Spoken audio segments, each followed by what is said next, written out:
The howling wind whipped against the canvas cover of the wagon as Valerie Bennett fought against the ropes binding her wrists, the rough hemp cutting into her skin with each desperate twist. This was not how her journey west was supposed to end.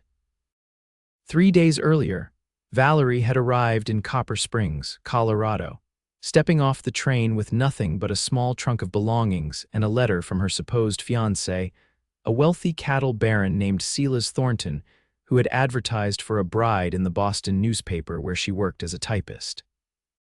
At 23, with no family left after the influenza took her parents, the promise of a new life in 1883 had seemed like providence.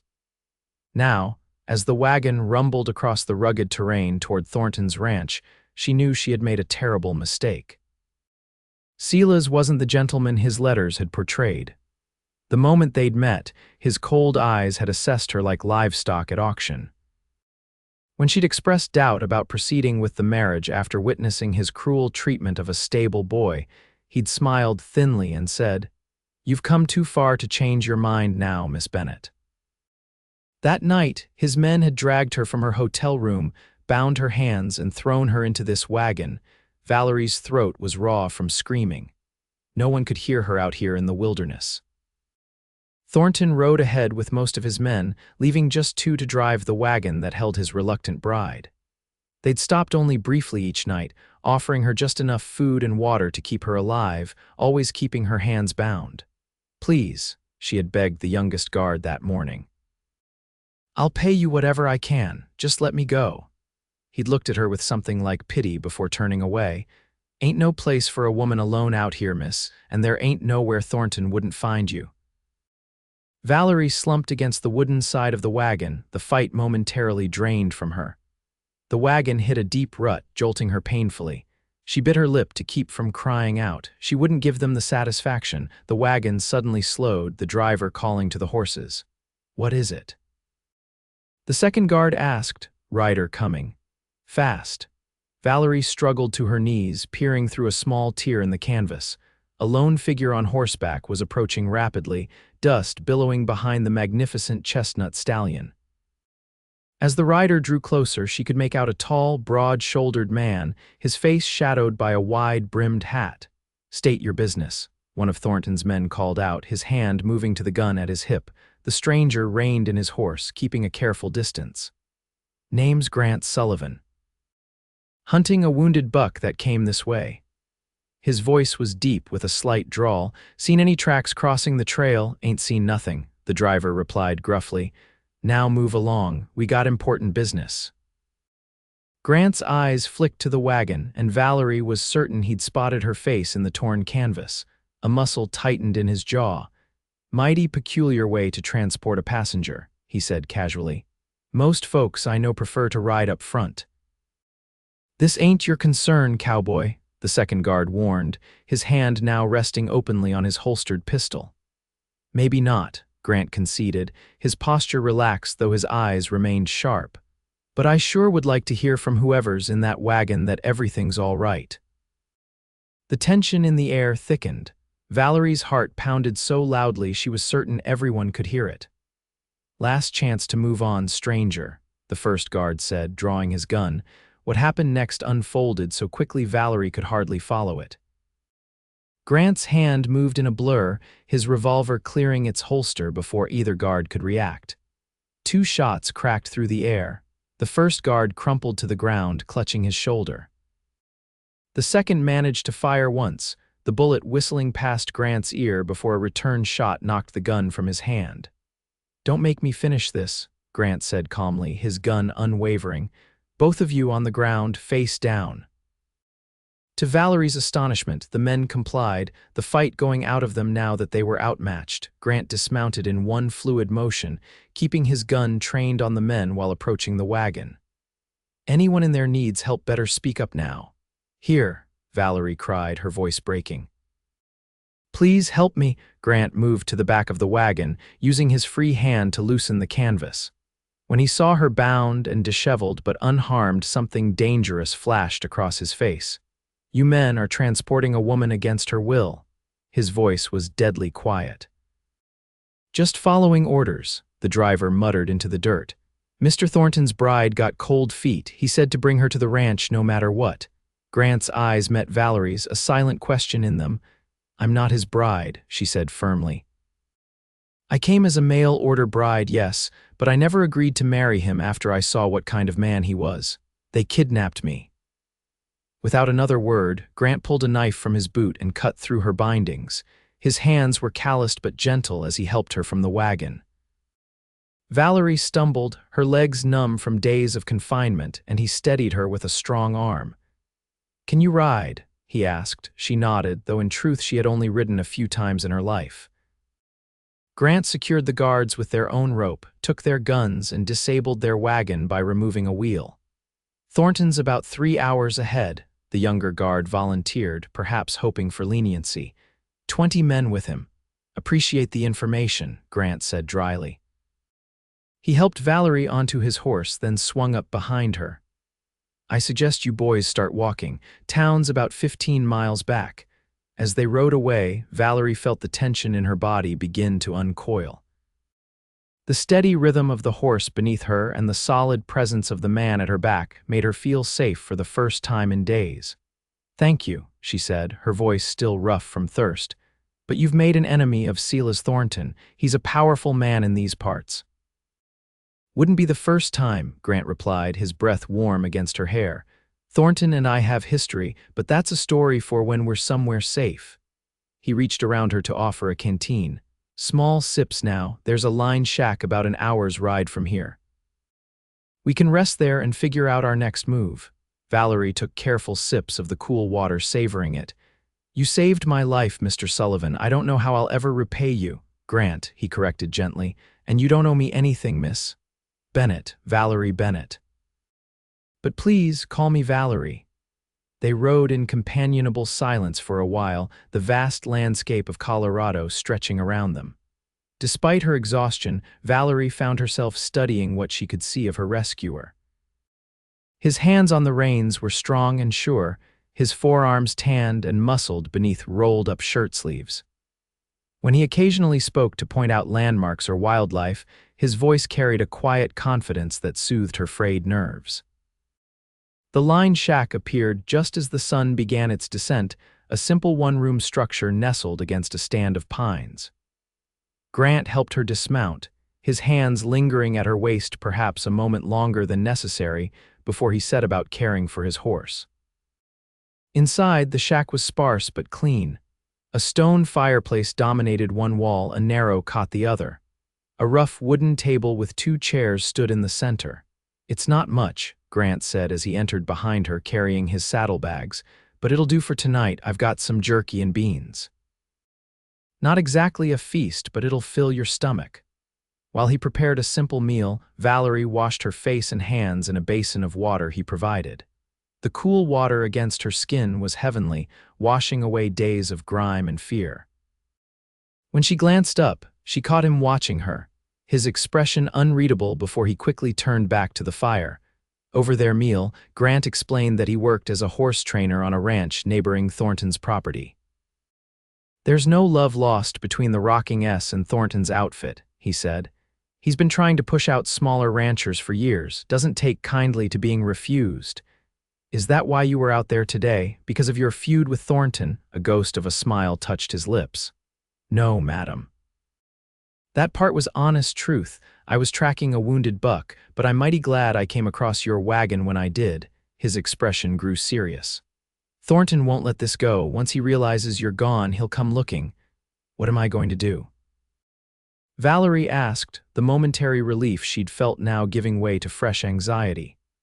I can't go back to Boston. I sold everything to come west, but I can't stay here either, not with him hunting for me. Grant considered this, his brow furrowed in thought. There's a settlement about 2 days' ride from here, Silver Creek. Friend of mine runs the general store there. His wife might take you in while you figure things out. And what about you? The question slipped out before she could stop herself. His eyes met hers across the table, something warming in their depths. I reckon I'll be around. Someone's got to make sure Thornton doesn't cause trouble. That night, despite her protests, Grant insisted she take the cot while he slept on the floor near the door, his gun within reach. Valerie lay awake for a long time, listening to his steady breathing, wondering at the strange twist of fate that had brought this man into her life. Just before dawn, a sound outside startled her awake. Grant was already on his feet, gun drawn, motioning for her to stay quiet. He moved silently to the window, peering out into the gray light. "Riders," he whispered. "6 of them, Thornton's men." Fear clutched at Valerie's heart. "How did they find us so quickly? Must have circled back and found their men, followed our trail." Grant's mind worked rapidly. "There's a small cave in the hillside behind us. If you can reach it unseen, you might have a chance." "What about you?" she asked, already knowing the answer, his jaw set in a determined line. "I'll lead them away, buy you some time." "No," Valerie said firmly, surprising herself with her resolve. "I won't leave you to face them alone, not after you risked everything to help me." Grant looked like he wanted to argue, but there was no time. The riders were approaching fast. "Then we go together, out the back, now."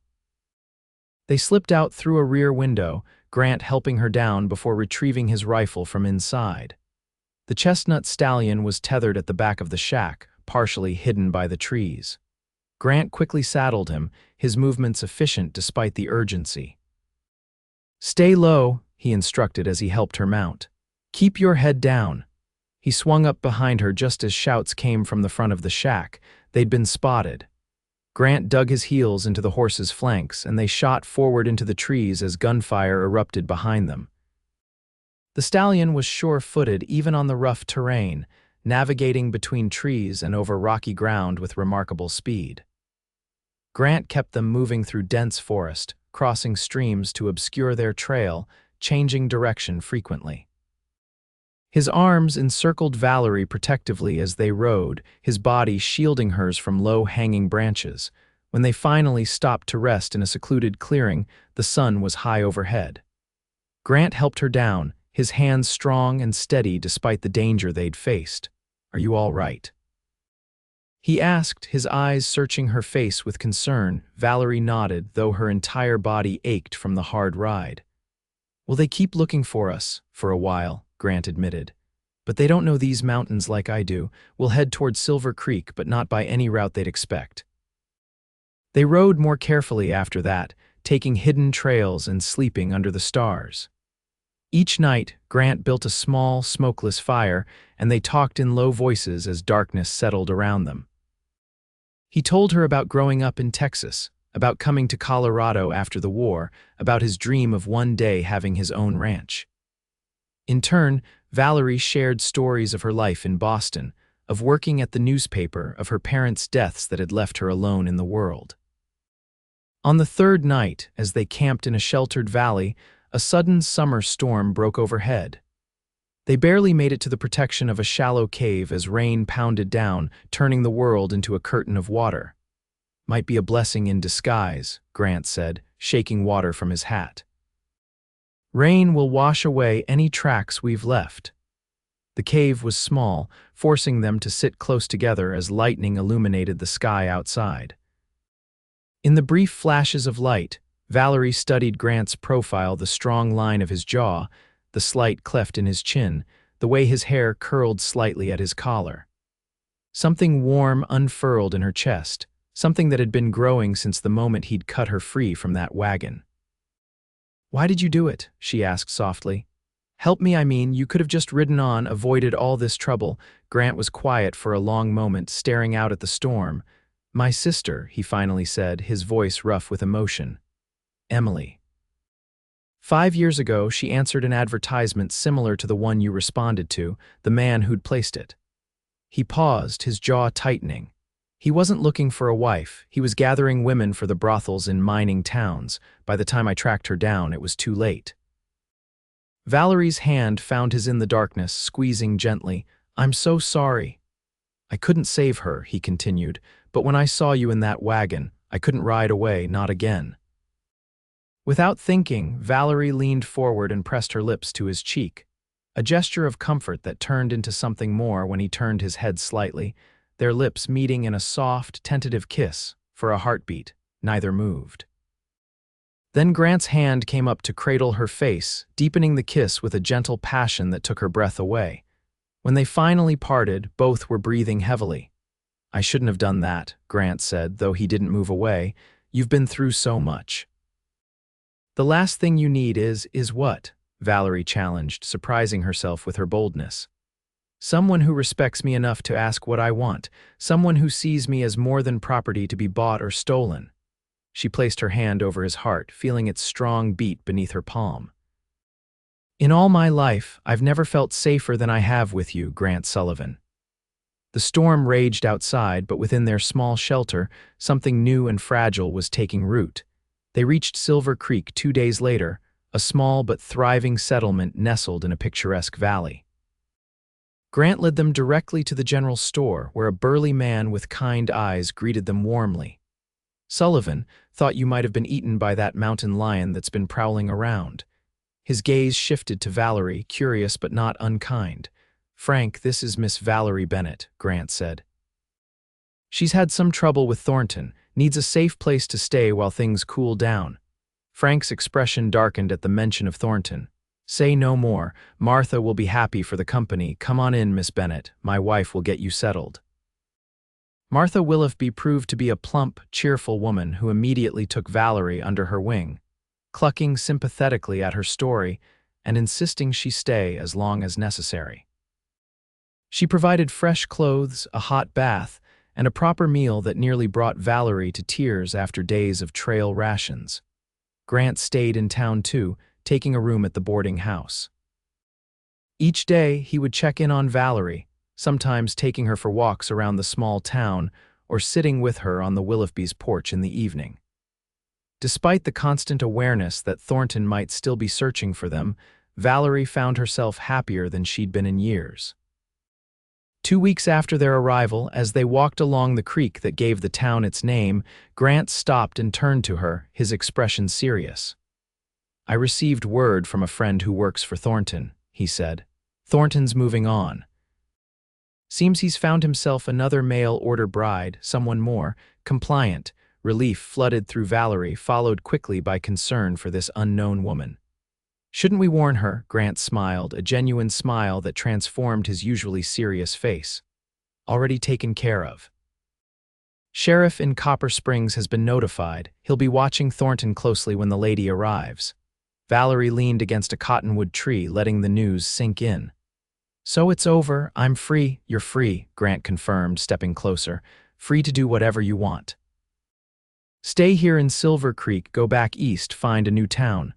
His voice trailed off, uncertainty in his eyes. And what if what I want is to stay with you? Valerie asked softly. The hope that bloomed on his face made her heart soar. I was hoping you might say that. He took her hands in his. Valerie, I know we haven't known each other long, but these past weeks, I've never felt this way about anyone before. Neither have I, she admitted. I'm not a wealthy man, Grant continued. I've saved enough to buy a small spread near here.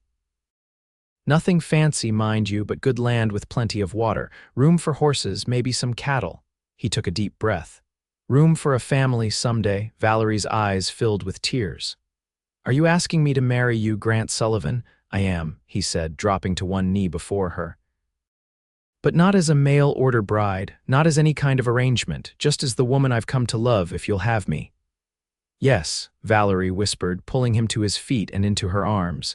Yes, I will have you, Grant Sullivan. Their wedding took place 3 months later in Silver Creek's small church. The entire town turned out for the celebration, Martha Willoughby crying happily in the front pew while her husband beamed beside her. Valerie wore a simple white dress that Martha had helped her make, and Grant looked handsome in a new suit, his usually tousled hair neatly combed. As they spoke their vows, Valerie couldn't help but reflect on the strange journey that had brought her to this moment. The desperate decision to become a mail-order bride, the terror of being locked in that wagon, and the miraculous appearance of the man now promising to love and cherish her for all his days. Later, as they danced under stars at their wedding celebration, Grant pulled her close. Happy, Mrs. Sullivan, he murmured against her hair.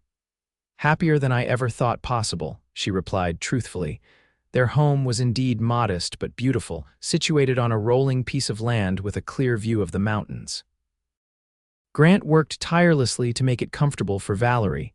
Adding feminine touches, he thought she might like curtains at the windows, a garden plot behind the house, a rocking chair on the porch where she could sit and watch the sunset.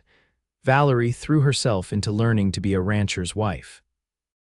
She mastered bread making, learned to ride properly, even helped with the livestock when needed. In the evenings, they would sit together by the fire, sometimes reading, sometimes just talking, always grateful for the chance meeting that had brought them together. A year after their wedding, as spring brought new life to their land, Valerie shared news that made Grant whoop with joy. They were expecting their first child. As he held her in his arms, his hand gently resting on her still flat stomach, Valerie thought of all the twists and turns that had led her here. "What are you thinking about?" Grant asked, noticing her contemplative expression. "Just that some good can come from even the worst situations," she replied. "If Thornton hadn't locked me in that wagon, if you hadn't happened along that road." Grant kissed her forehead tenderly. "Some things are meant to be, Valerie Sullivan. I believe that with all my heart." Their daughter was born that winter, a strong, healthy girl with her father's blue eyes and her mother's determined spirit. They named her Hope, a testament to the feeling that had carried them through their darkest days. As their family grew over the years, Hope, eventually joined by two brothers, so did their ranch. Grant's skill with horses earned him a reputation throughout the territory, bringing prosperity they had never expected. Valerie found her own calling too, starting a small school on their property where she taught not only their children, but those from neighboring ranches as well.